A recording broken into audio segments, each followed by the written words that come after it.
તો સવારમાં વાદળા નીકળી ગયા હતા લીવરમાં આવીને પાણી ભરવા માટે.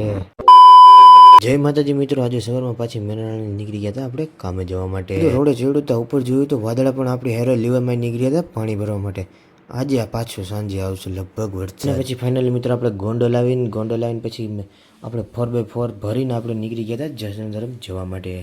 2 hours later. અને પછી ફાઇનલી મિત્રો આપણે આવી ગયા હતા જસદણ. અને પછી જસદણ આવીને આપણે તો પેલા કરી પેટ પૂજા, પછી આપણે પેટ પૂજા કર્યા પછી આપણે પી લીધી સિંગ સોડા. અને પછી આ હવે ખરા તડકાના કરી દીધા ચાલુ ડાકલા.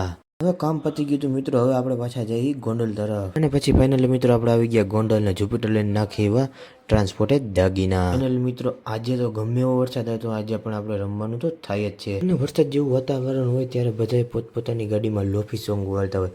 અમે કંઈક વગાડી આ.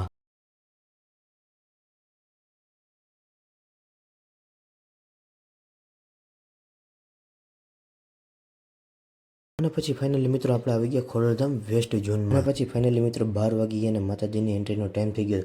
તો કોમેન્ટમાં બધા જય માતાજી લખવાનું ભૂલતા નહીં. અને પછી ગાડીમાં બે નીકળી ગયા હતા ઘરે જવા માટે. અને ગાડીમાં થોડીક પોચી બાકાજીકી બોલાવા નાખી હતી. હવે મળીએ કાલના બ્લોગમાં.